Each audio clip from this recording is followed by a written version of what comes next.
शुक्रवार प्रेमाचा ग्रह. प्रेम झाल्यानंतर तो प्रेम टिकणार की नाही आणि आनंद आणि सुख कसं घ्यायचं हे पाहण्यासाठी मी आजचा विषय घेतलेला. वैवाहिक जीवनाचं सुख कसे पाहावे. 12 राशी, 12 स्थान, 27 नक्षत्र याचा सगळ्याचा विचार करून ज्योतिषशास्त्राच्या माध्यमातून आपण प्रेम पाहतो, विवाह पाहतो. वैवाहिक जीवन कसं जाणार हे पाहण्याचा प्रयत्न फार कमी होतो. तो शास्त्रीय दृष्ट्या कशा पद्धतीने पाहायचा आणि सुखाकडे कसा जायचा याचा विचार आज करण्याचा प्रयत्न करतो.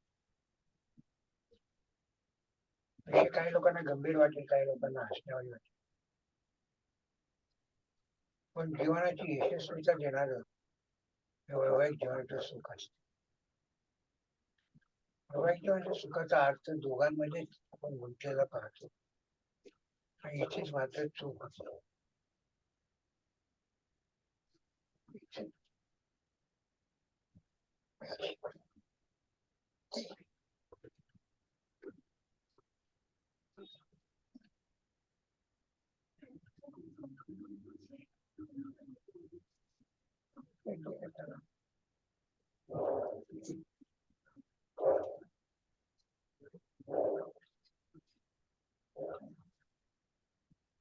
दोघांमध्ये वैवाहिक सुखाचा विचार करण्याची ही धारणा आहे ती चुकीची असं म्हणतात.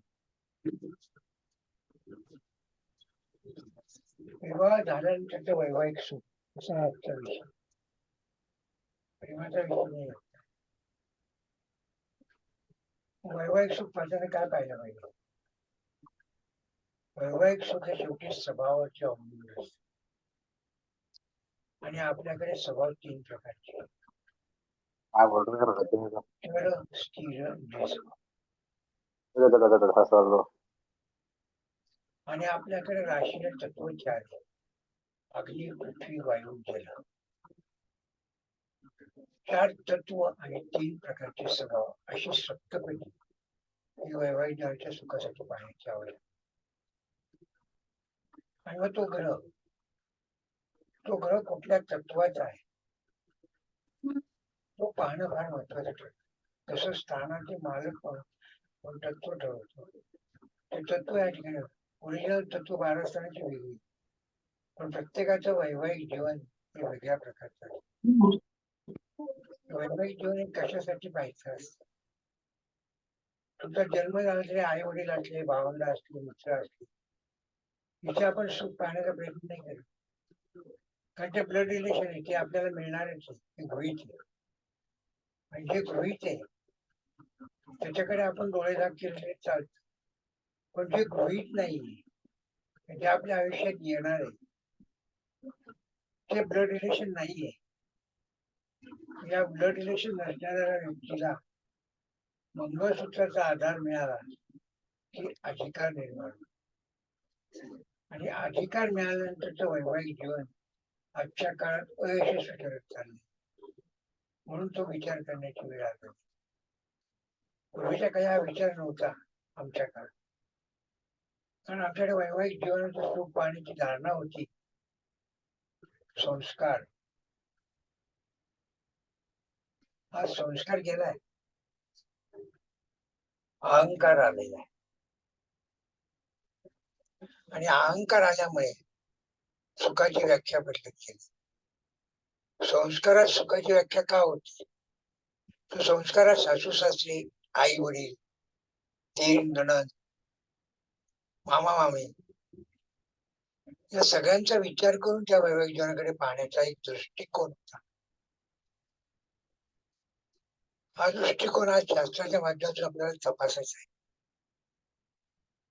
का तपासायचं आहे तर कारण असे की आजच्या वैवाहिक जीवनाचा अहंकार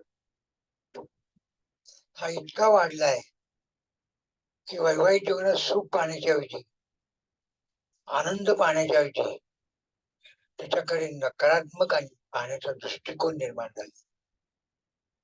मग हा सकारात्मकपणा आणायचा कसा? तो विचार आपल्याला ग्रहांच्या या तत्वातून आणि स्वभावातून करण्याची आवश्यकता.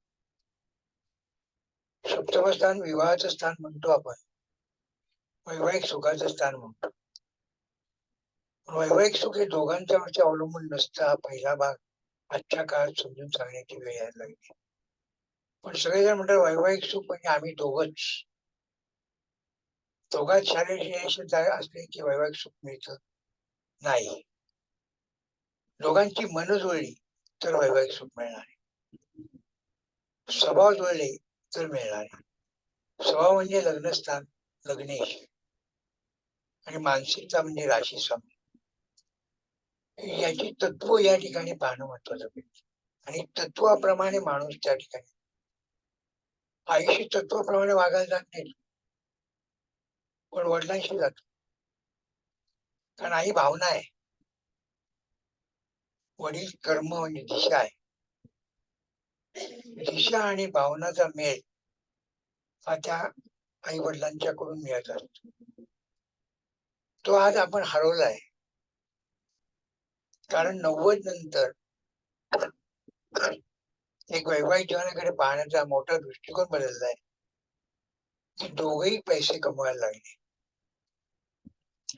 पूर्वी वैवाहिक जीवनाचं सुख का होतं, तर घरातला पुरुष पैसे द्यायचा आणि स्त्री घर चालवायची. त्यामुळे स्त्री घराला जपायची आणि पुरुष घर जपण्यासाठी पैसे द्यायचा. ही पूर्वीची संकल्पना होती. आज ही संकल्पना मोडीत निघाली, आणि मोडीत निघाल्यामुळे आज हा प्रश्न निर्माण झाला. आमच्या काळात घटस्फोट होते का? कमी प्रमाण होते, फार कमी प्रमाण, म्हणजे 10% सुद्धा नाही. कारण स्वीकारार्हता होती, अहंकार नव्हता. मला संस्कार दिले आईने की ज्या घरी मी जाईन त्या घरचीच मी होणार, म्हणून जावयाच्या घरचं पाणी प्यायचं नाही, अशी एक संकल्पना त्या काळात. आज ही संकल्पना मोडीत निघाल्यामुळे वैवाहिक सुखामधली दरी निर्माण झाली. जावयाच्या घरचं पाणी प्यायचं नाही म्हणजे काय असतं, त्याच्या घरात डोळाडोळ करायची नाही. आज उलटी भावना निर्माण झाली. कुठलीही शिक्षित मुलगी किती हुशार असली तरी लग्नानंतर ती आईच्या सल्ल्याने चालायचं पाहिजे. इथे सुखाची दरी निर्माण होते ना. त्याला मी म्हणतो की पूर्वीच्या काही हिंदू धर्मामध्ये कुलदेवता बदलली, म्हणजे तुम्ही आडनाव बदलून वैवाहिक जीवनाकडे जाता. आडनाव बदललं म्हणजे तुमची देवता बदलली, तुमच्या राहणीमानाचा भाग बदलला. हा बदल आज आहे का? तो पूर्वी होता, म्हणून पूर्वी वैवाहिक जीवनाचं सुख होतं. आज आमची पिढी आजही सुखाचा आनंद घेते, पण नवीन पिढी घेते का? नाही घेत. कारण हा भाग लक्षात ठेवा. हा भाग जेव्हा तुमच्या लक्षात येईल तत्व सोपं आहे. पत्रिका जेव्हा आम्ही मिलन करतो आजच्या का करतो याचं मिलन, गुण का काढतो? गुण नकोय आम्हाला. कारण माझं स्वतःच मत आहे, आयुष्यभर आपल्याला आपल्या पार्टनरचे गुण ओळखता येईल, आणि ज्याला गुण ओळखता येत नाही तो सुखी होतो. याच कारण असं आहे की गुण स्वीकारायचे नसतात, अवगुण स्वीकारायचे असतात, आणि गुणाकडे दुर्लक्ष करतो. जेव्हा आपण आपल्या पार्टनरचे अवगुण स्वीकारतो तेव्हा ट्रान्सपरन्सी निर्माण होते, आणि जेव्हा गुण शोधतो तेव्हा क्लेरिफिकेशन होते. आणि क्लेरिफिकेशन आणि ट्रान्सपरन्सी आजच्या वैवाहिक जीवनामध्ये अडथळा निर्माण करते. म्हणजे अडथळा निर्माण करणारी गोष्ट बदलायची कशी, कशी बदलायची ते सगळं सांगणार आहे. बदलता येते, कारण माणूस हा बदलणार आहे. कारण माणूस स्वभाव बदलतो की नाही, आईशी वेगळा वागतो की नाही, वडिलांशी वेगळा वागतो की नाही, भावाशी वेगळा वागतो की नाही, बहिणीशी वेगळा वागतो की नाही. आता नणंद संकल्पना गेली, पण नंदेशी वेगळा वागतो की नाही. विचार करा की नाही. मित्रांशी वेगळा वागतो, पण आमच्या काळात मैत्रिणी प्रकार नव्हता, पण आता आपण मैत्रिणीशी वेगळा वागतो. ही धारणा आहे याची. आणि याच्यातून तुमचा गोंधळ होता. पण मैत्रिणीशी वेगळा वागतो, मित्राची स्त्री वेगळी वागते. पण त्यांच्या दोघांचा विवाह झाला ते दोघं मित्र मैत्रीण संपून अहंकाराकडे जातात. मी किती मिळवते आणि मी किती कष्ट करते हे सांगण्याची असतात. ही पहिली चुकीची आहे. कष्ट दोघंही करणार आहे आजच्या काळात, पण कष्ट बोलून दाखवण्याची जी प्रथा आहे त्यामुळे सुखामध्ये दरी निर्माण व्हायला. म्हणजे मी नेहमी पूर्वी एक वाक्य वापरायचो, माहेरची कुलदेवता जी स्त्री विसरते आणि नवऱ्याची कुलदेवता मान्य करते त्या ठिकाणी सुख येते. पण आज हे नाही. आज काय मुलगी सांगते घराला, माझ्याकडे तुळजाभवानी आहे, इकडे सप्तशंगी आहे, मी तुळजाभवानीची करणार, मी घरात मूर्ती ठेवणार, मी त्याची पूजा करणार. हाच मोठा पहिला दरी निर्माण. ही दरी जी आहे ही बदलली पाहिजे. तुम्ही जेव्हा आडनाव बदलतात तेव्हा हिंदू धर्मामध्ये तुमचं गोत्रही बदलत, सगळंच बदलत. कारण हिंदू धर्म कशासाठी आहे? कारण पूर्वीच्या काळी विवाह संस्कार होते, आज तो करार आहे. करार आणि संस्कार याच्यातला फरक आहे. करार हा आनंद घेण्यासाठी केला जातो, पण त्याच्यातून आनंदाचं विरजण पडतं. कारण मागणी तसा पुरवठा करण्याची अपेक्षा नाही. मग तुम्ही म्हणाल नवऱ्याकडून अपेक्षा ठेवू नये का? बायको अपेक्षा ठेवायची असते ना, अपेक्षेसाठीच आपला हा विवाह करायचा. पण अपेक्षा कुठल्या प्रकारची ठेवायची हा विचार केला पाहिजे. तुम्ही दोघंच म्हणजे वैवाहिक जीवन नाही हो. तुमच्या अवतीभोवती जे समाज आहे, जे घर आहे, घरातली माणसं आहे, ते म्हणजे वैवाहिक जीवन आहे. पण आज विभक्त कुटुंब पद्धती आली, दोघांनीच राहायची प्रथा आली. हे बंद करता येईल का? हे बंद व्हायला पाहिजे.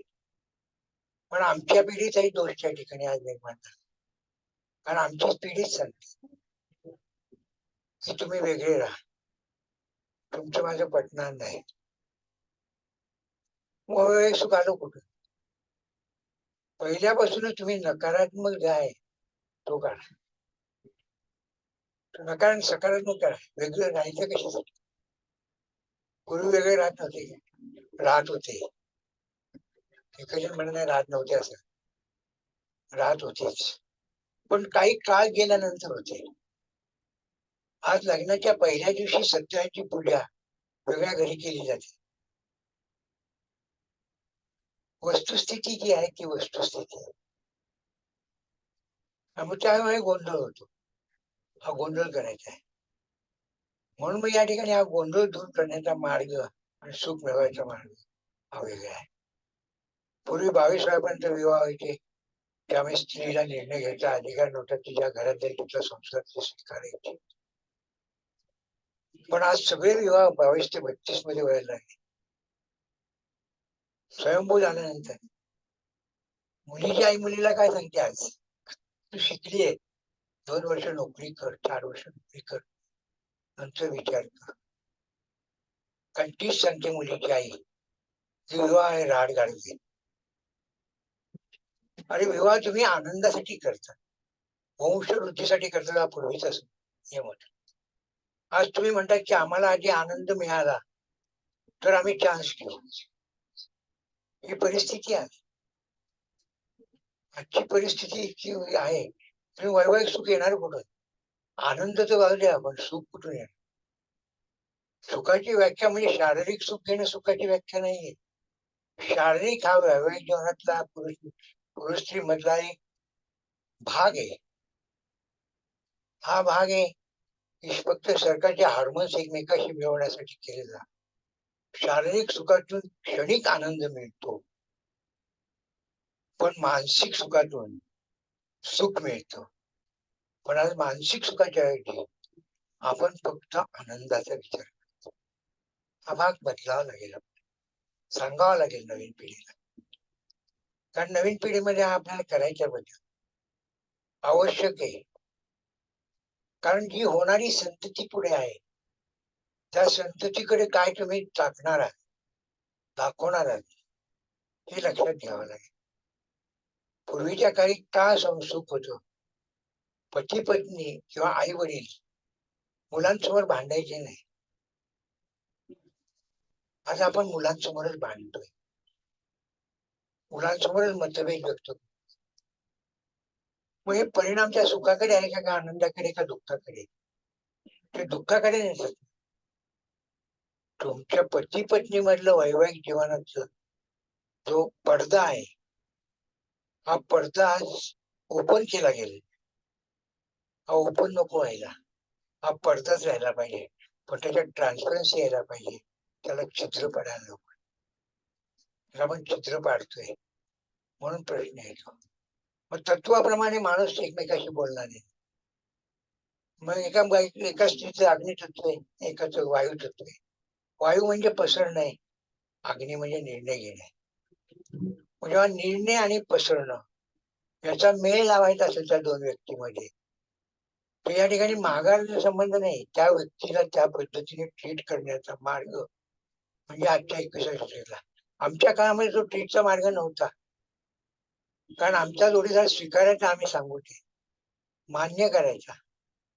इथे आज मान्यता नाहीये, का करायचं हे प्रश्नचिन्ह आहे.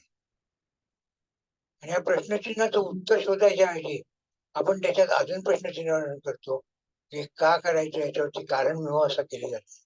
आणि कारण मीमांसा जेव्हा अग्नी आणि वायूमध्ये होईल तेव्हा ती पसरेल आणि एक जोरात बोलेल आणि एक त्याचा वातावरण खराब करेल. हे आपल्याला बदलावं लागेल. आणि बदलण्याचा मार्ग आजच्या काळात ज्योतिषशास्त्र म्हणून ज्योतिषशास्त्रातून याचा भाग पाहिजे. खूप विचार करून मी बोलतो,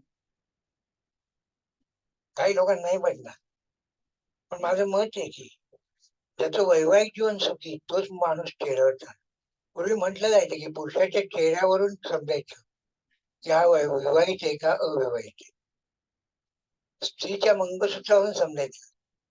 आज मंगळसूत्र म्हणजे फॅशन झाली, तसा ड्रेस तसं मंगळसूत्र. ही वस्तुस्थिती आहे, ही बदलता येणार आहे का आपल्याला? नाही. जी बदलता येणार नाही, पण त्या न बदलता येता सुद्धा त्याची सकारात्मकपणा आणता येईल, समजून सांगता येईल. आज आई वडिलांचा सल्ला कोणी ऐकत नाही, कारण आई वडील सल्ला द्यायला जाऊ शकत नाही. तुम्हाला काय कळतंय, आता आम्हाला किती पैसे कमवायला, हे उत्तर ऐकावं लागतं. म्हणून हा प्रश्न आहे. कुटुंबात 4 लोकांच्या माध्यमातून चेहऱ्यावरचा आनंद मिळतो, नवरा बायकोच्या नात्यातून नाही मिळत. कारण ते नातं फलद्रूप करण्यासाठी, वंश वाढवण्यासाठी, आणि वंश निर्माण झाला तर वैवाहिक सुखाची जरी चालू होते. कारण वैवाहिक सुख आपण आपल्या संततीत पाहिला, आपण आपल्या संततीकडे पाहिला. निर्मितीसाठी वैवाहिक. म्हणून आजचा करार आहे, करारामुळे प्रश्न आहे, कारण करार हा कागदाचा, हा करार इम्पॉर्टंट. संस्कार केले. एकच तरी मला सांगावं की ब्राह्मण सांगतो त्यातले एक तरी वाक्य एकाही स्त्री पुरुषाला माहिती असतं का लग्नाच्या वेळेस? पण हे माहिती असतं की ब्युटी पार्लरवाला किती वेळ लागणार आहे, मी किती चांगली आणि कुठल्याही गोष्टी ठीक आहे, ह्याच्यावरची चर्चा असते, म्हणजे संस्कारावरची चर्चा असते. पण लग्न करायचंच असतं लोकांना दाखवण्यासाठी इव्हेंट मॅनेजमेंट. आणि तुम्ही सुरुवातच इव्हेंट मॅनेजमेंटने करत असाल तर मानसिक मॅनेजमेंट तुम्ही कधी करणार? तुम्ही व्यावहारिक मॅनेजमेंट करता, ते मानसिक मॅनेजमेंट कधी करणार आहे?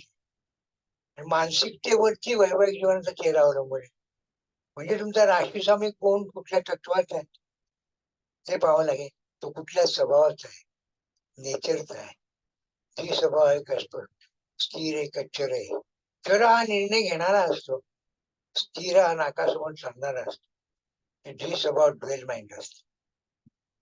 समजा नवरा ड्वेल माइंड असेल आणि दोघेही ड्वेल माइंड असतील जी स्वभाव, तर त्यांच्या चेहऱ्यावरती वैवाहिक जीवनाचा आनंद कधीच दिसणार नाही, कारण ते चक्रामध्ये अडकले राहणार दोघे.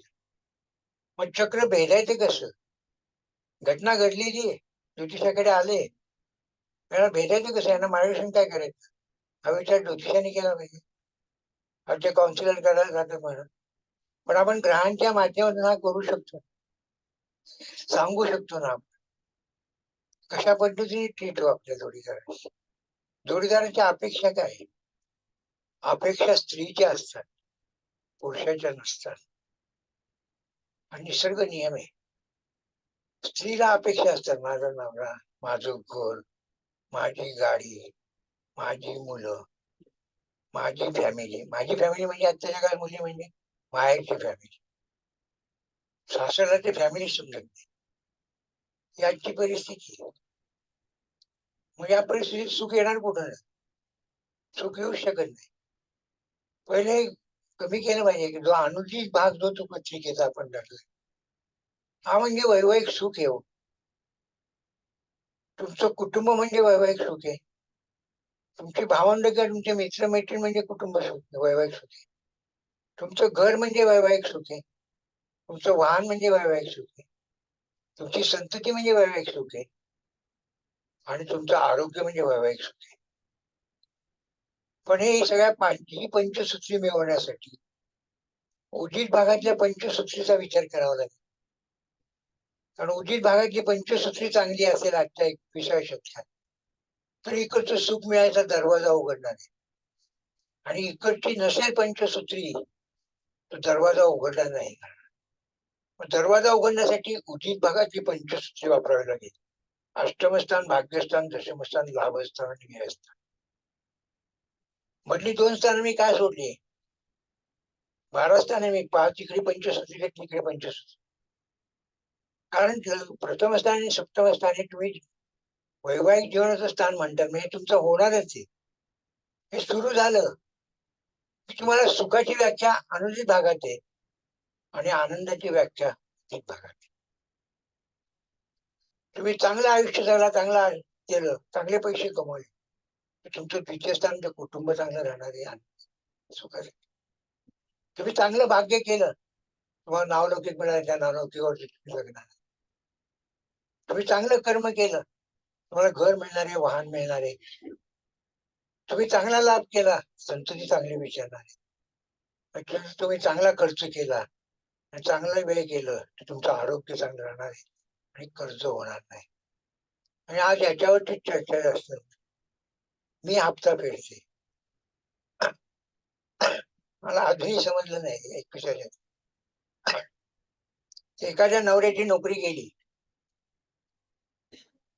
आणि नोकऱ्या परमनंट नाही म्हणून गेल्यानंतर, आणि स्त्रीची नोकरी असली आणि लग्नाला 7 वर्ष झाली समजा, 7 वर्ष तो नवरा घर चालवत होता, पण 7 महिने स्त्री घर चालवत नाही. मला घर चालवायला पैसे द्यावे लागतात म्हणते, दुःखाची दरी निर्माण. 7 वर्ष तो चालवत होता ना, त्याची नोकरी गेली म्हणून प्रश्न निर्माण झाला. मग तू का बोलून दाखवते 7 महिने, कशासाठी बोलून दाखवते सप्तपदी? 7 वर्षाची सप्तपदी तो यशस्वीपणे वाहत होता ना तुझ्यासाठी, तुला 7 महिने वाहता येत नाही का? नाही हा विचार करायचा. मग कुठून सुख येणार आहे? सुखाची व्याख्या बदलायला नको तुम्हाला. करा नोकऱ्या, केलं पाहिजे तत्वाप्रमाणे, पण त्यातला मीपणा काढा, इगो काढा, नकारात्मकपणा काढा, सकारात्मकपणा तो आज काढायची गरज आहे. कारण आजचं वैवाहिक जीवन 22 ते 32 राहिलेलं नाही. आता 32व्या वर्षी विवाह लागले, त्यामुळे 32 ते 42चा विचार करावा लागला. बदल झाला. 22 ते 32 मध्ये विवाह होत होते तेव्हा ठीक होतं, रवीपासून बुधापर्यंत म्हटली साखळी होती. इथे ओढ होती प्रेमाची, इथे कुटुंबाची ओढ होती. तेव्हा 30-32 नंतर विवाहाचं कुटुंब संपलेलं आहे, वैयक्तिक विवाह आलाय, इंडिव्हिज्युअलशिप आहे. इंडिव्हिज्युअलशिप कशी मारायची याचा विचार करायला ग्रहण काय, तामसी ग्रह म्हणून म्हणतात मंगळाला. पण मंगळ हा घर चालवणारा असतो, मंगळ घरामध्ये स्वास्थ्य आणणारा असतो, मंगळ घर चांगलं सजवतो, हा मंगळाचा गुण लक्षात घ्या. पण आम्ही मंगळाचा गुण उलटा सांगतो, चुकीचं आहे. मंगळ हा नेहमी चांगलाच असतो तुमच्या प्रत्येकी, कारण तो तुम्हाला निर्णय शक्ती देतो, घराची सजावट देतो, ताकद देतो निर्णय घ्यायची, घराची संस्कार द्यायची ताकद देतो. कारण त्याला मंगळाला संस्कार लागतात. बुध हा संस्काराचा कारक नाही, बुध हा मतभेदाचा कारक, डिफरन्स ऑफ ओपिनियनचा कारक. कारण तो बुद्धिवादी आहे. सुखामध्ये बुद्धिवाद नको असतो, आनंदासाठी बुद्धिवाद असतो. सुखासाठी बुद्धिवाद नाही चालत. सुखासाठी निर्णय शक्ती लागते आणि स्वीकारार्थ लागते. स्वीकारार्थ कोण देतो? शनी देतो. शनी हा स्वीकारतो सगळ्या गोष्टी, दुःखही स्वीकारतो, सुखही स्वीकारतो आणि चेहरा आनंद दाखवायचा प्रयत्न शनी करतो. कारण त्याला त्याग करायची वृत्ती आहे. सुखासाठी त्याग करावा लागतो, सुखासाठी अक्षर आनंदासाठी त्याग नाही करावा लागत. त्यातला कन्सिडर गुरु हा सात्विक आहे. मग तो सात्विक म्हणजे काय? तो स्वास्थ्य निर्माण नाही करत, तो संचय करतो. हे चांगलं घडलं त्याचा संचय करतो आणि त्या संचयातून तो सुखाची निर्मिती करतो. सुखाची निर्मिती गुरुकडे आहे. शुक्राकडे तुम्हाला आनंदाच्या भावना आहे, शारीरिक सुखाच्या भावना आहे, प्रेमाच्या भावना आहे. मग या पंचसूत्रीचा जेव्हा विचार करू तेव्हा तुमचा अधिकार आणि मानसिकता म्हणजे रविचंद्राचा विचार करण्याची आवश्यकता. ही सप्तपदी, या सप्तपदीतून तुम्हाला पाहिलं. हे सप्तपदी जेव्हा तुम्ही त्या पद्धतीने पाहिला, अनुदित भागात आणि उदित भागात, तेव्हा तुमच्या लक्षात येईल की वैवाहिक सुखाची धारा कशी. आज मला 32 ते 42 मध्ये पाहण्याची वेळ आली. 8-10 वर्षापूर्वी मी 22 ते 32 मध्ये पाहत होतो. 22 ते 32 मध्ये, आता 32 ते 42 पाहायची वेळ आली. फरक पडलेला आहे काळाप्रमाणे. कारण बुध शनी आले तिथे, स्वास्थ्य आलं, पण बुद्धी हा बुद्धिवाद करतोय. पती पत्नी मधला दोष निर्माण करणारा सर्वात मोठा ग्रह म्हणजे बुध. कारण तो बुध काय करतोय? तुमची वैचारिक भावनाच खलास करतो, वैचारिक डिफरन्स ऑफ ओपिनियन निर्माण करतो, आर्थिक मध्ये तुम्हाला चढ उतार देतो, पैशाचे हिशोब ठेवायला लावतो, खर्चाचे हिशोब ठेवायला लागतो, सेव्हिंगचे हिशोब ठेवायला लागतात. या सगळ्यामध्ये वैवाहिक सुख आलं होतं. कारण तो व्यवहार करतात. बुध हा व्यावहारिक आहे आणि वैवाहिक जीवन म्हणजे व्यावहारिक नाहीये, एकमेकाला आदान प्रदान करणारे, गिव्ह अँड टेक आहे. ऐकू, पण गिव्ह अँड टेक, आर्थिकचं गिव्ह अँड टेक बुध करायला लावतोय तुम्हाला. तुम्हाला मनाचं गिव्ह अँड टेक करत नाही चंद्राचं. हा यातला मोठा दोष आहे आजच्या काळात. हा बुध जेव्हा तुम्ही सायट्रॅक कराल तेव्हा वैवाहिक सुखाची धारा निर्माण. हा फार वेगळ्या पद्धतीने विचार करायला आहे बुधात. ग्रह तेच. तेव्हा चंद्र हा बुधाचा शत्रू दाखवलेला आहे, बुध चंद्राचा शत्रू आहे. तुम्ही मनाकडून बुधाकडे पाहिलं तर तुम्ही यशस्वी आहात, पण बुद्धीने तुम्ही मुलाकडे पाहिलं किंवा मनाकडे पाहिलं तर तुम्ही सुख हरून बसता. म्हणजे हा त्यातला विचार करावा आहे. हा जो वैवाहिक जीवनामध्ये बुद्धिवाद आलेला आहे, बुद्धीचा जो भाग आलेला आहे, त्या वैवाहिक सुख हरवले. चंद्राकडून पाहिलं म्हणजे मनाकडून पैशाकडे पहा, मनाकडून व्यवहाराकडे पहा, मनाकडून हप्त्याकडे पहा, मनाकडून गाडी घेतलेल्या गोष्टीकडे पहा, मनाकडून घरातल्या पडद्यांकडे पहा, तर तुम्हाला त्या ठिकाणी कळेल. आणि मग हा पडद्याचा रंग देणारा ग्रह कुठला आहे? तो मंगळ आहे. मंगळ बुधाचा शत्रू आहे. तुमचा इथे तफावत निर्माण करतो, डिफरन्स ऑफ ओपिनियन निर्माण करतो. हे तुम्हाला बदललं पाहिजे. हे बदलू शकताच नाही. हा मंगळ तुमचा स्ट्रॉंग करायचा असतो, म्हणजे पाहण्याचा दृष्टिकोनच बदलतो, त्यातला भाग लक्षण. हा दृष्टिकोन जेव्हा बदलतो तेव्हा गुरु सात्विकपणे जा, तुम्हाला आपोआप सात्विकता येते, आपल्या पार्टनरकडे पाहिजे. सात्विकता जेव्हा तुम्ही यशस्वी व्हायला लागता.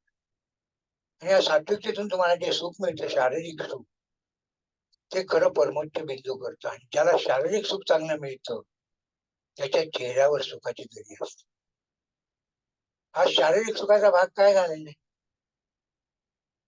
भांडण झाल्यानंतर शारीरिक सुख घेण्याची कल्पना. नवरा बायको भांडतात आणि मग बेडमध्ये एकत्र येतात आजच्या काळात. अरे शारीरिक सुख हे सजून घेण्याची प्रथा आहे, मनाचा मोठेपणा दाखवून करण्याची प्रथा आहे. लहान मेंदू बाजूला न ठेवता मोठा मेंदू बाजूला ठेवायचा असतो. पण लहान मेंदू जेव्हा तुम्ही कार्य करतात तेव्हा तुम्हाला शारीरिक सुखासाठी तुमच्या लिंगामध्ये आणि योनीमध्ये इच्छाशक्ती निर्माण होते. आणि जेव्हा तुम्ही शारीरिक सुखाकडे जातात, ते शारीरिक सुख म्हणजे वैवाहिक जीवनाचा पाया ठरतो. आज तो पाया हरवलेला आहे. मी प्लॅनिंग करूनच शारीरिक सुख घेणार, ठरून. हे ठरून घेण्याची प्रथा चुकीची आहे. सुख हे ठरून येत नसतं, आनंद ठरून घेता येतो. सुख हे ऑटोमॅटिक येत असतं आपल्या मनात. कारण सुख म्हणजे मन आहे आणि आनंद म्हणजे रवी आहे. हे दोन फरक लक्षात घ्या. आज आनंदाचा विचार केला जातोय पण सुखाचा करत नाही, म्हणून आज बाकीच्या गोष्टी घडतात. माझं व्यवहारिक सांगण्यात असतं, मुलाला सांगायला पाहिजे वेगळं राहणार नाही, पण कुठली आई सांगते का सांगा मला, ती म्हणते वेगळं राहतो, तुझ्या बायकोचं पटत.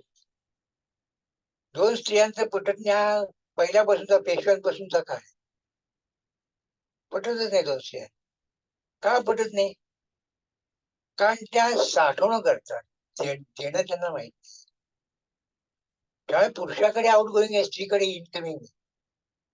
इनकमिंग वाला साठवणूक करतो आणि साठवणुकीमध्ये सुख नसतं मिळत, आता त्या स्त्रीला लक्षात येत नाही. जेव्हा सुख कधी मिळतं, तुम्ही जेव्हा आनंद वाटतात तेव्हा सुख मिळतं. आज कुठल्याही स्त्रीला लग्नानंतर विचारलं कसं चाललंय, बरं चाललंय म्हणते, चांगलं चाललं म्हणत नाही. बरं आणि चांगल्यातला फरक आहे ना. चांगलं चाललं म्हणणारी एकटी स्त्री दाखवाय म्हणा, बरं चाललं म्हणते. संसार कसा चालू बरा चाललाय, नवरा काय करतो, बरा वागतो, सासू कशी नीट वागत नाही, सासू कशी भेटतच नाही, दीर कसा आहे सतत काहीतरी मागणी करत असतो, नणंद कशी आहे सारखा पैशाच्या वरती डोळा आहे. भाषा काय म्हटलं, एक तरी पॉझिटिव्हनेस सकारात्मकपणा आहे का स्त्रीच्या मनात? खोटं असेल तरी चालेल, पण स्त्रीने सांगायला सुरुवात केली पाहिजे की मी आनंदी आहे. ती आनंद सांगतच नाहीये. पूर्वीच्या काळी आम्ही नुसता 1,000 रुपयाचा फ्रीज घेतला तर गावभर पेढे वाटायचो.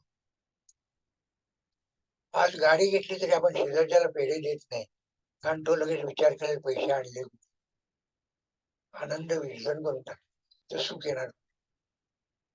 ही कन्सेप्ट बदलायला हवी. मग ग्रहांच्या चौकटीत बदला ना ते. अनुचित आणि उचित भागात करा ना. उचित भागात प्रयत्न वाढच आहे, तो आनंदाचाच भाग आहे. कारण मी आज इथे तुमच्याशी बोलतोय, हा माझा आनंद आहे, आणि हा आनंद घेऊन मी घरी जाईल तर मी सुख वाटेल, आणि इथे मला आनंद नाही मिळाला तर मी दुःख वाटणार आहे. याच्यातली कन्सेप्ट लक्षात घ्या. आनंद हा उंबऱ्याच्या बाहेर आहे आणि सुख उंबऱ्याच्या आत आहे. पण आज आम्ही उंबऱ्याच्या आत आनंद पाहतोय आणि तो मिळत नाही, म्हणून बाहेर आम्ही सुख शोधतो आणि चोच मारतो आणि वैवाहिक जनामध्ये अडतोय. ही फॅक्ट आहे. घर घेतो सुखासाठी ना, का आनंदासाठी घर घेतो? पण आज आम्ही काय सांगतो लोकांना, 1 कोटीचं घर घेतो, आनंद कुठे सांगतो आम्ही? पैशात सांगतो, मनात नाही सांगत. ही फॅक्ट लक्षात, हे बदला. मंगळ हा घराचा कारक आहे.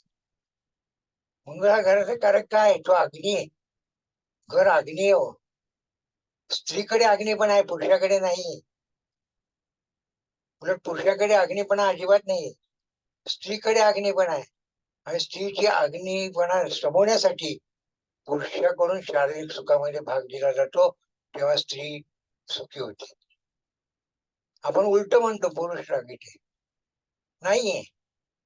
स्त्रीकडे तो अग्निपणा आहे आणि स्त्रीकडेच अग्निपणा आहे, म्हणून स्त्री अग्निपणाने वागायला जाते, पण ती अग्निपणाने व्यावहारिक वागायला जाते, शारीरिक क्षमता देत नाहीये ना. आपल्या पार्टनरला आनंद देणं म्हणजे मला सुख मिळणं, ही कन्सेप्ट आज गेली.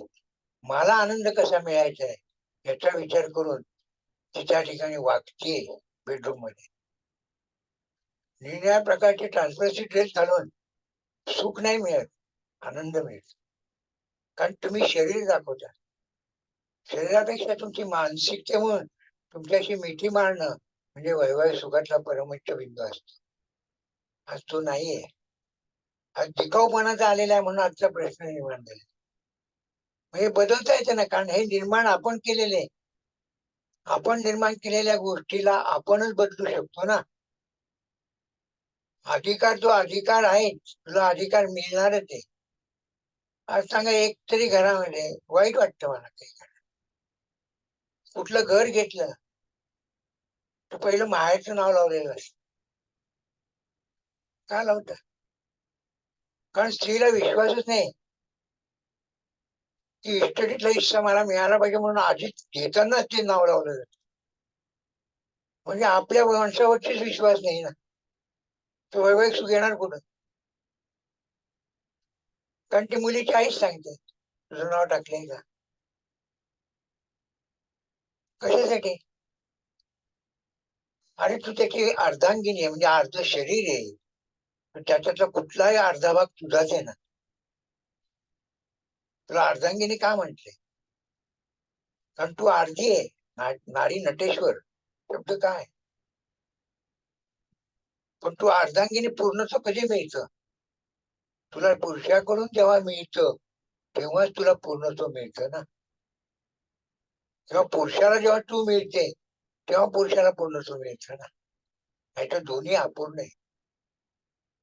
पण आज तुम्ही दोन्ही अपूर्ण राहतात आहे, म्हणून तुमच्याकडे सुख नाही. कारण तुम्ही एकमेकांमध्ये मिलनच करत नाही. तुम्ही डोक्याचं मिलन करतात, ते मनाचं मिलन करत नाही. माणसांचं मिलन करत नाही, नात्यांचं मिलन करत नाही. नात्यांचं मिलन ज्या घरात असतं ते वैवाहिक सुख साधतं. पण आज नाहीये. संतती झाल्यानंतर माझी संतती पहिल्यांदा शाळेत जाताना मी माझ्या आईकडे सोडणार, येताना आईकडून घेऊन येणार, पण सासूकडे ठेवणार नाही. सुख येणार कुठं? सुख येणार कुठं नाही. आडनाव हे लावायचं आणि तिकडे जायचं. आणि परत आल्यानंतर काय म्हणणार, जाताना मला किती घाईत ठेवावं लागलं, घाईमध्ये उशीर झाला. रोजचं सकाळचं गणित, आजच्या काळातलं गणित, ते दोघे नोकरी करत असतात. कारण मुलांना शाळेत सोडायला जायचे असतात, त्यांची आंघोळ घालायची असते, सकाळी वाटच असतं. मग घरात सुख येणार. संध्याकाळी येताना सकाळचा वाद झालेला डोक्यात ठेवलेला असतो, म्हणून एखादी व्यक्ती उशिराच घरी येते म्हणतो. मग उशिरा का आले म्हणून विचारलं की पुढची गणित बदलताना वैवाहिक सुखामध्ये दरी निर्माण होते. ही दरी बदलायला पाहिजे. ज्याला तुम्ही जीवनाची पैसे कमवण्यासाठी टाइम मॅनेजमेंट करतात, पण तुम्ही मानसिकता जपण्यासाठी टाइम मॅनेजमेंट करा. मानसिकता जपण्यासाठी टाइम मॅनेजमेंट करा. जशी तुम्ही व्यावहारिक मॅनेजमेंट करता, पैशाची मॅनेजमेंट करतात, कसे हप्ते द्यायचे, काय घ्यायचे, तशी मनाची मॅनेजमेंट करा. सकाळचे 2 तास, रात्रीचे 2 तास, 4 तासामध्ये सुख मिळतं. पण हे 2 तास आणि हे 2 तास तुमची मॅनेजमेंट फेस करते आणि तुम्ही दरी निर्माण करता. ही 21व्या शतकातली परिस्थिती आहे. मग ग्रहांच्या चौकटीतून आम्हाला सांगता येतं समजा की तुझ्या जोडीदाराचा स्वभाव काय, तुझ्या सासूचा स्वभाव काय, तुझ्या सासऱ्याचा स्वभाव काय, त्या नंदीचा स्वभाव काय. आता पुढच्या पिढीत नणंदही नसेल आणि दीरही नसेल, आणि एकच मुलगा किंवा एकच मुलगी. परवा एक लग्न ठरलं, इथे सांगितलं, ती म्हणाली तिला मुलगा नाहीये, एकच मुलगी. मी स्पष्ट सांगितलं, घर घेतलेले तू, हो म्हणाले, त्याचा हप्ता आहे, लग्न करणार, अजून 10 वर्ष हप्ता फेडायचा. तुला आता व्यावहारिक टर्म सांगावे लागेल की पहिल्यांदा सांग पार्टनरला की जोपर्यंत हप्ता फेटत नाही तोपर्यंत मी पैसे फेडणार आहे माझ्या पगारातून. आणि दुसरी गोष्ट, जोपर्यंत आई वडील जिवंत आहे तोपर्यंत त्याच घरात राहतील, नंतर ते आपल्याकडे येईल. स्पष्ट सांगायची धारणा निर्माण करायला लागेल. कारण व्यावहारिक भाग आला ना, कारण आफ्टर मॅरेज तिने हप्ता फेडायचं ठरवलं तर ते घर आपलं कुठे, तो कशासाठी फेडते आता. वादाची घरी येते. क्लिअरिटी आणायला, ट्रान्सपरन्सी आणायला. वैवाहिक जीवनामध्ये ट्रान्सपरन्सी पाहिजे, क्लिअरिफिकेशन आहे. ट्रान्सपरन्सी आणण्याचा प्रयत्न करा जेव्हा उशिरा विवाह होतात. मग पहिलं वाक्य लक्षात ठेवा, उशिरा विवाह होत असताना दोघांनी आपला भूतकाळ एकमेकाला सांगू नका आणि दोघांनी एकमेकाला विचारलं नाही आयुष्य. कारण भूतकाळ हा फक्त नकारात्मक आठवतो, सकारात्मक भूतकाळ कधीच आठवत. नवरा बायकोमध्ये भांडण झालेलं आठवतं, पण पिक्चरला लिहिलेलं आठवत. एक माझ्याकडे अशी घेतली, 3 वर्ष लग्नाला झाले, ते सगळं मला निगेटिव्ह सांगत होते. मी म्हटलं निगेटिव्ह काय आहे? मुला मुलीची आई सगळं सांगत होती, गोष्ट झाली. शेवटी मी चिडून मुलीच्या आईला एक वाक्य वापरलं, चुकीचं वाक्य असेल ते. मी एकच वाक्य, की मुलीच्या बेडरूम मध्ये तुम्ही झोपतात. कारण ती मला त्या नवरा बायकोतल्या इतक्या इनर गोष्टी मुलीची आई सांगत होती, की मीच त्या आदळलो. आणि मग त्या आईला म्हटलं आणि वडिलांना म्हटलं तुम्ही बाहेर बसला भावाला. आणि त्या मुलीला फक्त एकच सांगितलं, तुझे लग्न होऊन 3 वर्ष झाले, एक तास माझं ऑफिस बंद म्हटलं, तू एकटी बस, मी सगळं बाहेर जातो. हा कागद पेन घे, 3 वर्षातले चांगले आणि वाईट घटना लिह, जे जास्त असेल त्याच्याकडे मी जातो. एक तासाने तिने मला आज बोलवलं. ती म्हणाली फक्त वाईट घटना 12 आहे, चांगल्या घटना 39. म्हटलं नवऱ्याला फोन कर, नवरा घ्यायला येईल, तुला घेऊन जाईल. आई वडिलांनी मला शिवाय घातल्या, पण आजही 7 वर्ष झाली ते लग्न करून चांगल्या पद्धतीने सुखावतात. ट्रान्सपरन्सी ही मेन आहे. दुःखद काळ कमी असतो, भांडणाचा काळ कमी असतो, पण आपण भांडण लक्षात ठेवतो, मतभेद लक्षात ठेवतो. म्हणून एक पगार करायला शिका, तर सुखी. तुला 80,000, तुला 1,00,000, कर ना 1,80,000. व्यवहारिक पाहिजे तुम्हाला, घ्या 10% काढून घ्या, एकमेकाला हिशोब विचारून. आपोआप तुमच्यातल्या आम्ही खर्च केला शेवटी, मी गेला, आम्ही हप्ता फेडला, आम्ही किराणा भरतो, आम्ही हे करतो, आम्ही ते करतो, आम्ही फी भरतो, आम्ही ते एकर मध्ये सोडतो. वाटप आहे ना तुमच्या काळात आहे, पूर्वीच्या काही वाटप नव्हतं. मुली संतती सगळं आई करायची. आज प्रत्येक घरी एक प्रॉब्लेम आहे मोठा, तर आम्हाला वाईट वाटतं. आमचा मुलगा सकाळी उठून त्या पोराला अंघोळ घालतो, काय सांगतात, कुठून येणार आहे तुमच्याकडे? म्हणजे तो मुलगा मम्मा मम्मा करत असतो, मम्मा मम्मा जायचं म्हणून मम्मा मामाची आंघोळ करत असते. हा इकडे याला आंघोळ घालण्याचं म्हणतो, मम्माच पाहिजे, मम्माच पाहिजे. मम्मा येतच नाही, तोपर्यंत हा दोन वडील बाबा ओरडतात, त्याच्यावर रागवतात. आजोबांना वाईट वाटतं, पण आजोबा मध्ये पडू शकत नाही. बोलायला गेलं तर तुम्हाला काय कळते, शाळेला उशीर होते म्हणून आजोबांना घरातलं वातावरण कसं खराब करायचं. आणि मला मान्य नाही तुम्हाला शाळेत उठा ना 6-1 चार्जर, तुम्ही उशिरा उठतात आणि त्या संततीवरची राग काढून तुम्ही घरातलं वैवाहिक जीवन का खलास करता? तुम्हाला विमानाने जायचं असेल सिंगापूरला, तर 4 वाजता उठाल ना तुम्ही, त्याने तुम्ही पैसे भरलेले, तेव्हा तुम्हाला 4 वाजता उठतायत. पण आपल्या रोजच्यासाठी आपला टाइम टेबल, नोकरीचं टाइम टेबल पाळतात तुम्ही, पण तिथे 10 मिनिटं लेट झाला तर पंचिंग होत नाही, तुमचे पगार कमी होतात म्हणून तुम्ही पाळता. आणि त्या मनाचं पंचिंग करण्यासाठी लवकर उठा ना, मानसिक पंचिंग निर्माण करा. सकाळी एकही जोडपं आज आनंदाने घराच्या बाहेर पडत नाही, कुठून सुखाची तरी येणार आहे? एकही जोडपं पडत नाही आज आनंदाच्या घरात, चिडचिड करून असतं, धावपळच असते. मग कुठेतरी डबा विसरतो, तर काय विसरतोय, मग गेल्यानंतर फोन करून सांगायचं. घरात सासू असेल तर मग तेवढा तुम्ही पोहोचवता का? ती आपली रिक्षाने जाणार, पण 200 रुपये खर्च करणार, पण ते 200 रुपये तुम्ही देणार आहे का? नाही, तिला तिच्या नवऱ्याकडून घ्यायला लागतं. ही कन्सेप्ट लक्षात घ्या. त्याच्यातून तुम्ही वैवाहिक सुखाची जरी घालत आहे, पण तत्व आणि स्वभाव याच्यावरती मांडा ना, किती सोपं आहे. वागा, अग्नितत्व नेहमी चांगलं संसार करण्यासाठी, पण लोकांना अग्नितत्व आवडत नाही, कारण अग्नितत्व निर्णय करतं. वायू तत्व नुसतं पसरत असतं, पृथ्वी तत्व होरबाय करतं, आणि जल जगाला उगाच काहीतरी सांगत स्वतः. मग थांबवा. सर्वात 1, 5, 9 अग्नितत्वाच्या लोकांचं वैवाहिक जीवन चांगलं असतं, कारण ते सुखी असतात आणि ते स्पष्ट बोलतात. वैवाहिक जीवनाचा पाया स्पष्ट बोलणे, आणि प्रत्येक नवरा बायको खोटं बोलतो, आणि जे खोटं बोलतात ते सुखी असतात. खरं बोलतात त्यांचं वाटोळं असतं, असं मला स्पष्ट. आणि खोटं बोलणं म्हणजे ट्रान्सपरन्सी हो. म्हणजे स्वप्नाला उशीर का झाला, तिच्या नवऱ्याने विचारलं नाही पाहिजे.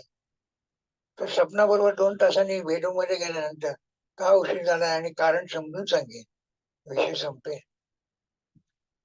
पण आम्ही विचारणार यायच्या आधी उशीर का झाला, पाऊल टाकल्या टाकल्या मग संपलं. मी काय माश्या मारायला गेली होती का, उत्तर हेच ऐकायला.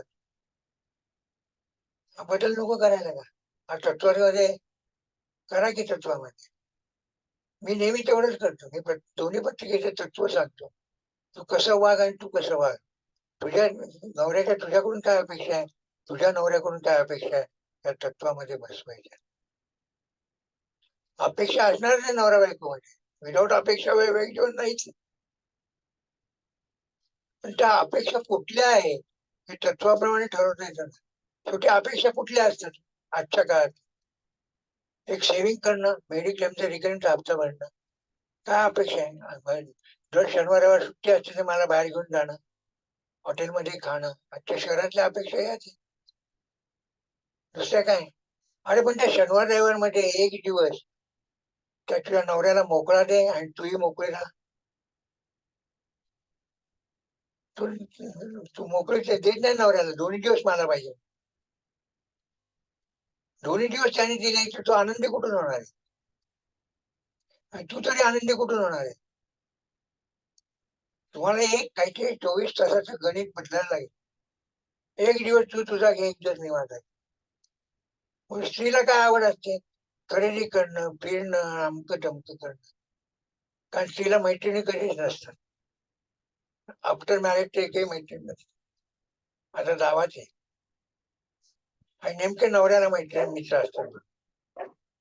आणि या मित्र आणि मैत्रिणीच्या वादामध्ये तू तुझ्या मित्रामध्ये आनंदी असतो, म्हणून त्याला टोमणा मारला जातो. त्याने बोललं की तुझ्या तुझ्या मैत्रिणीमध्ये जायला कुठे बंदी केली, पण हिला मैत्रीण नसतात आणि कोणाकडे जाऊन बोलायला लागली तर नवरा कुठे गेला होता, सासूने काय त्रास दिला, घरात मला काय हप्ता भरायचा होता, काय करायचं होतं, मला काहीच करता आलं नाही, मुलांनी काय त्रास दिला, याच्यावर ती बोलतच नाही. मग तुला कुठे सुखी होणार आहे. कारण तू एकही त्यातली सकारात्मक गोष्ट सांगत नाही. सकाळी उठून सासूने चहा करून दिला अशी एक तरी सून सांगते का, किंवा एक तरी सासू सांगते का की सुनेने आज मला चहा दिला. नाहीये. स्त्रीवरची सुख अवलंबून आहे. ती स्त्री इथे नकारात्मक आहे. काम तीच करते, स्वयंपाक तीच करणार, झाडू तीच मारणार, किराणा तीच आणणार, सगळं तीच करणार, दूध आणणार, भाजी आणणार. पण त्या आणलेल्या याच्यात वात्सल्य ती आज सोडत नाही. पूर्वी प्रेमाचं वात्सल्य, भाजी करण्यामध्ये वात्सल्य होतं. आज ती करायची म्हणून करायची, आणि त्याच्यात 2 भाज्या. मी एक घराणं पाहिलं अजून माझ्या माझ्याकडे, की ती सून 10 वर्ष लग्नाला झाली तरी सासूच्या हातची भाजी खात. म्हणजे सासू भाजी करते ती खात नाही, ती तिची भाजी करून देते. मग या घरात कुठून सुख येणार आहे. मुलगा खातो, मुलाला दोन्ही खावे लागतात. कारण 30 वर्ष हिच्या बरोबर राहायचे आणि 30 वर्ष तिने मोठं केलेलं. तिला नाही म्हटलं तरी काय फरक पडला तर तिला राग येणार, तिला नाही म्हटलं तर पुढचं आयुष्य खराब होणार. मग शेवटी तो आईलाच नाही म्हणतो, कारण आई हे तिचं ब्लड रिलेशन असतं, त्यामुळे आई त्याला माफ करते. पण जोडीदार बायको हे ब्लड रिलेशन नसतं, म्हणून ती माफ करत नाही. ब्लड रिलेशन नेहमी माफ करतो, पण विदाउट ब्लड रिलेशन भाऊ माफ करतो.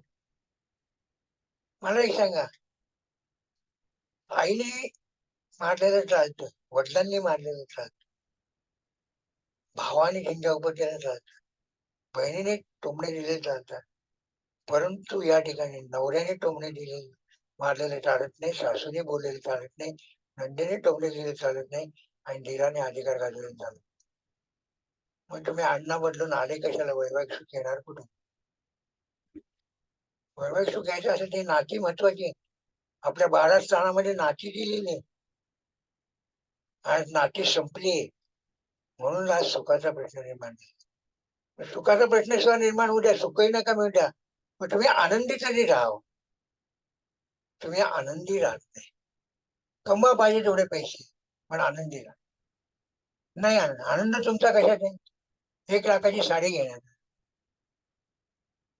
मी नेहमी म्हणतो की नवरा 1 लाख पैठणी नेसून लग्नाला जातात, चांगली 1 लाखाची.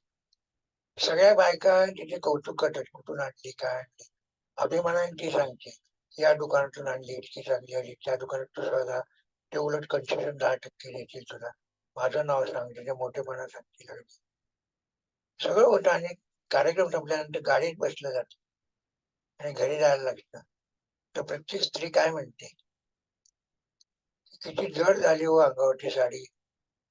आणि ज्या नवऱ्याने साडी घेतली तुला, त्या साडीत त्याला पाहायचं असतं, त्याला सुखाची दरीच तू देत नाही, बाकीच्यांसाठी तो आनंद वाटते 1 लाखाची साडी घेतली म्हणून. कुठली गणित आहे? गणित बदला.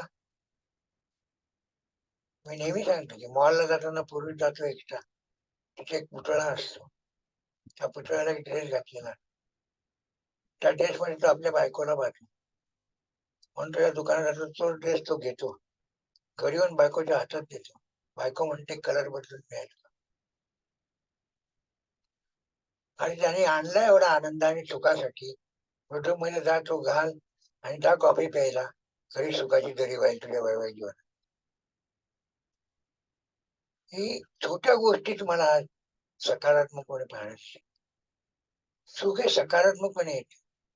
नकारात्मकपणे म्हणजे एखाद वेळा आनंद मिळतो तो भौतिक आनंद असतो, दिखाऊ आनंद असतो. दिखाऊ आनंद कधी सुख देत आणि आता कन्सेप्ट असेल. म्हणून घरातल्या जोडीदारांनी केलेली पोळी आणि हॉटेलमधली रोटी याच्यातला फरक लक्षात घ्या.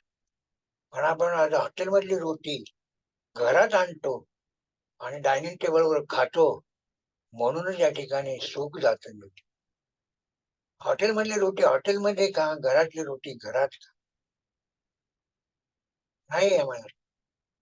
शेवटी सगळं करून काय असतं, तुम्ही किती श्रीमंत असा, लोक श्रीमंत लोक पाहिजे, शेवटी तुम्ही सकाळी कामाला जातात तेव्हा 4 पोळ्याचा डबा घेऊनच जातात ना, त्याच्यावरती जातात का? त्या 4 पोळ्या तुम्ही दुपारच्या वेळी खातात, त्याच्यात तुम्हाला सुख मिळतं, पण रात्री तुम्ही हॉटेलमध्ये 2 रोटी खातात, त्याच्यात तुम्हाला आनंद मिळतो. सुख आणि आनंदाची व्याख्या ही आहे. हॉटेलमध्ये जाणं हा आनंद आहे, आणि 4 पोळ्याचा डबा खाणं हे सुख आहे. आणि मोठे, सर्वात मोठे एरियाचे मालक, की त्यांच्याकडे कायम पाहिजे की त्यांना करेक्ट 11 वाजता घरून डबा येतो, तो डबा ते उघडून खातात, त्यांना खायची आवश्यकता, तिथे त्यांचं पेटली आहे सगळं.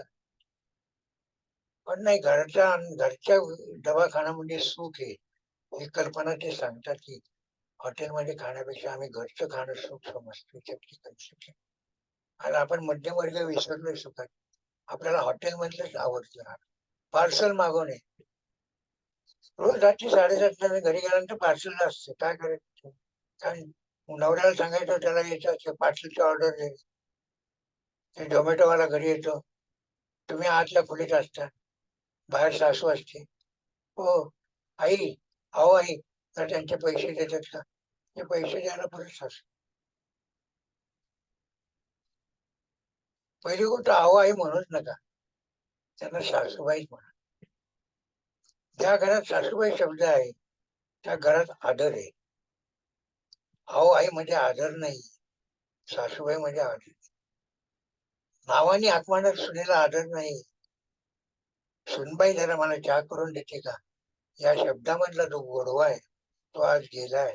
त्यातलं कंचे म्हणून सुख नाही. छोटे गोडवे, कमीत कमी मोठ्या माणसांसमोर तरी आपल्या नवऱ्याला नावाने हाक मारू नका, हाही संस्कार केलेले आहे. मी नावानेच हाक मारणार.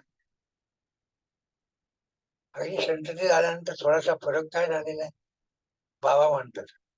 पप्पांना बोलू नाही तर बाबांना बोलू. आता कन्सेप्ट थोडासा संतती झाल्यानंतर थोडासा बदल आहे. बाबा बाबा म्हणायचे. तुम्ही एकांत एकटे असताना म्हणाल नावाने काय फरक पडतो. मोठ्यांसमोर जरा करा ना काहीतरी. घरातल्या भिंती बोलतील. ज्या घरात भिंती बोलतात ना तिथे सुख असतं. आज भिंती बोलतच नाही. कारण काय आहे सुखाचं? 4 खोल्याचं घर असतं, 5 खोल्याचं घर असतं. प्रत्येक रूम मध्ये टीव्ही असतो किंवा मोबाईल असतो किंवा टॅब असतो. जो तो आपला एकटा पाहत असतो. तिथून सुख येणार कुठून? ठीक आहे, एकत्र बसायला जमत नाही, जेवायला मला मान्य. अगदी आधुनिक काळाप्रमाणे विचार करतो. नाही जमत, मला मान्य आहे. ठीक आहे ना, पण आठवड्यातून एकदा तर ठेवू शकतात. पण सुट्टीच्या दिवशी काय केलं जातं? तुम्ही आधीच प्लॅन ठरवता, आम्ही इकडे जाऊ तिकडे जाऊ. आणि घरी मोठ्या माणसं असेल तर सांगतात आम्ही आज इकडे जाणार आहे, तुम्ही तुमचं खाऊन घ्या. ते त्यांचे आपले 2 म्हातारे त्यांचं करतात आणि मोकळे होतात. त्याची कन्सेप्ट ही परिस्थिती म्हणजे सुख येणार कुठं? म्हणून मी नेहमी सांगतो की पहिली पंचसूत्री तुम्हाला सुखाची आणि उर्वरित भागातली पंचसूत्री आनंदाची. तुम्ही आधी आनंद मिळवा तर तुम्ही सुख देणार. तुमचं कौतुक नोकरीमध्ये झालं, घरी येऊन वाटा, सांगा. तुम्ही सांगत नाहीये. तुम्हाला पहिला पगार वाढला, ठेवा देवाजवळ. जगात असायची का? कारण तुमचाच पगार येतो, काही ते सासू घेणार नाही किंवा सासरी घेणार नाही. त्यांना तुम्ही सांगतच नाही ना.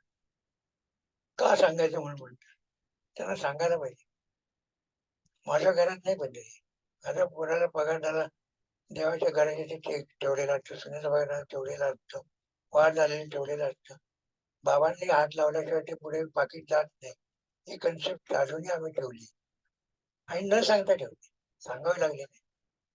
कारण संस्कार हे सांगून होत नसतात, संस्कार घडत असतात, वागण्यातून घडत असतात, घरातल्या वातावरण घडत असतात. आज वातावरण गरम करणं चाललंय, त्याला कारणीभूत मुलीची आई आहे. मला एक सांगा, एक तरी मुलीची आई मुलीला आनंदाने सकाळी कामाला जाताना पर्स देते, डबा देते की? सुनेला काय देत नाही? सुनेला मदत करायची अपेक्षा मुलीने नाही.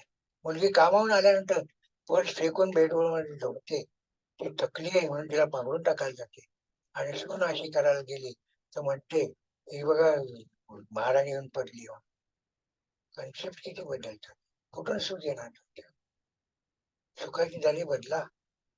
ज्योतिषशास्त्रातून एकच काम करा, त्या स्वभावाप्रमाणे दोघांना सांगा. मी काही करत नाही. घरात तुमच्या 4 माणसं 4 पत्रिका घेणार आणि जो मूळ मालक आहे माझ्याकडे विचार त्याला सांगणार त्या चौघांशी असं वाग. तत्वाप्रमाणे वागायला शिकवा. कोणी कोणाचा स्वभाव बदलत नाही, पण कर्त्या पुरुषाने बदलला पाहिजे. पण आज कर्ता पुरुष म्हणजे मुलीचा नवरा हा पुरुषच राहिलेला नाहीये. हा त्यातला कन्सेप्ट आहे.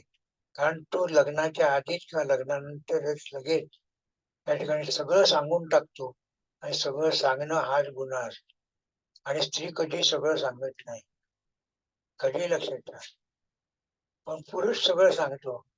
माझी अशी मैत्रीण होती, हे पुरुष सांगतो, स्त्री कधी सांगत नाही माझा मित्र होता म्हणून. कारण तिला अनसिक्युअर वाटत असतं सांगितलं. पुरुषाला अभिमान वाटत असतो मी सांगितलं. आणि पण तुझा तो अभिमान गर्व जेव्हा भांडण होतं तेव्हा सगळा तो दुःखाकडे नेतो सुखाच्या वेळी. हे तुला कधी लक्षात येणार? दुःखाकडे नेतो. म्हणून या गोष्टी आजच्या 21व्या शतकात बदलल्या पाहिजे. बदलण्याची व्याख्या करा. विषय खूप मोठा आहे. त्यातल्या त्यात हिंट तुम्हाला दिलेले आहे. पुढच्या वर्षी महिन्यात कार्यशाळा आहे, त्याच्यात सगळ्या गोष्टी विणून दाखवेल तुम्हाला कशा विणायचं असतं आणि सुख कसं करायचं असतं. त्या कार्यशाळेत जरूर या. छोट्या छोट्या गोष्टीतून घडवा. म्हणून पंचसूत्री वापरा. ही पंचसूत्री तत्व आणि स्वभाव, बाकी काही वापरू नका. त्याच्यावरती तुम्ही कुठली तुमची आर्थिक परिस्थिती तुम्ही बदलू शकता. तुम्ही मित्र-मैत्रिणींचंही सुख घेऊ शकता. घरही चांगलं करू शकता. वाहनही चांगलं वापरू शकता. संततीकडेही चांगलं पाहू शकता. आरोग्याकडे आणि खर्चाकडे सकारात्मकपणे पाहून तुम्ही नकारात्मकपणा कमी करू शकता आणि उर्जित भागाचा तुम्ही कष्ट केले, वेळच्या वेळी तुम्ही तुमचं प्लॅनिंग केलं, तुमचं टाईम टेबल असलं रोजचं, महिन्याचं टाईम टेबल काढा. नोकरीत तुम्ही काढताच की नाही? का नाही घराच्यासाठी करत? का नाही आपल्या पती-पत्नीच्या नात्यासाठी करत टाईम टेबल? करा. त्या दुसरा शनिवार आहे माझ्यासाठी ठेव. 1 तारखेला महिन्याचं प्लॅनिंग करा. आपोआप वाच कमी होतील आणि सुख होतील. आयत्या वेळी गोष्ट करू नका. 1 महिन्याचं प्लॅनिंग करा. जसं इकॉनॉमिक्सचं करतो, तसं मानसिकतेचं करा. खेळण्याचं करा. हे प्लॅनिंग तुम्ही करू शकता, पण तुम्हाला करायचंच नसतं म्हणून प्रश्न असतो. याचा कन्सेप्ट. आणि मग म्हणून तुम्ही दुःखाकडे जाता. आणि सासू-सासरे किंवा आई-वडील, मुलाचे सासू-सासरे, मुलीचे सासू-सासरे, मित्र यांच्याशिवाय वैवाहिक सुख नाही. शेवटी तुम्ही बोलणार कोणाशी आहे? जोडीदाराशी फक्त बोलणार आहे तुम्ही. तुम्हाला कुठेतरी मोकळं व्हायला लागतं आणि सुख वाटायला शिका. आज कुठलाही जण सुख वाटत नाही. भांडण झालेलं सांगतो, पण चांगलं कधी सांगत नाही. भांडण झालेलं कधी सांगायचं नसतं. चांगलं झालेलं सांगायचं असतं मोठं वर्णन करून. त्याला आनंद असतो. त्याला सुख म्हणतात. आता आपण दुःख वाटतं म्हणून बोलतोय. कुठलीही वेळेतलं दुःख नाही वाटत, सुख वाटत. भाजी चांगली आहे. माझ्या आईने मला एकच शिकवलं. आणि आजपर्यंत आयुष्यात कधी दुःख नाही वाटलं. वाटणार नाही. प्रत्येक गोष्ट मी सकारात्मक पाहिली. माझ्या जीवनातल्या अडचणी प्रत्येकाला पण मी सकारात्मक पाहिली. त्याचं वैवाहिक जीवन यशस्वी करण्याचा प्रयत्न केला आणि सुखी वैवाहिक जीवन. माझा मुलगा मला देव मानतो याच्यासारखं सुखी वैवाहिक जीवन नाही. आणि माझी सून मला बायपास झाल्यानंतर किती औषध लागतात आणि कुठली औषधं कशासाठी लागतात हे कधी सांगत नाही. हे सुख असतं. ही सुखाची व्याख्या असते. ही व्याख्या निर्माण करण्यासाठी तुम्हाला ट्रान्सपरन्सी मध्ये जगावं. आणि ते ग्रह तुम्हाला निर्णय द्यायला ग्रह मंगळ आहे, मानसिकता देणारा चंद्र आहे, अधिकार देणारा आणि भाव प्रेम देणारा रवी आहे. बुध बुद्धिभेद करतो, त्याला साईड करा. गुरु संचय करतो, त्याच्यासाठी आर्थिक संचयपेक्षा सुखाचा संचय करा, दुःखाचा संचय नका करू. हा त्यातला कन्सेप्ट घ्या. आणि शुक्र भावना वाटा, प्रेम वाटा, सकारात्मकपणा सांगा. भांडण झालं असलं तर यार माझ्या नवऱ्याने मला साडी आणली, ते सांगायचे ज्या स्त्रीमध्ये धारणा असेल आणि ज्या पुरुषामध्ये धारणा असेल, माझी बायको भांडली तरी माझी ती हक्कासाठी भांडली कारण ती माझी, हे सांगायला जेव्हा तुम्ही सुरुवात करा तेव्हा वैवाहिक जीवनाची सुखाची जरी निर्माण होईल. एवढं त्या ठिकाणी सांगतो. तुम्हाला कोणाला काही विचारायचं असेल तर विचारू शकता. सगळ्यांना अनम्यूट केलेलं आहे.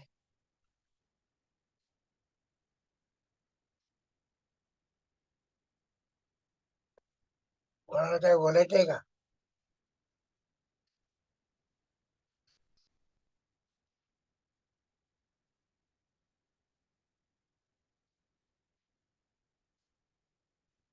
चला बंद कर. चला भेटूया परत पुढच्या गुरुवारी. असेच जातक येता या सत्रामध्ये भेटूया.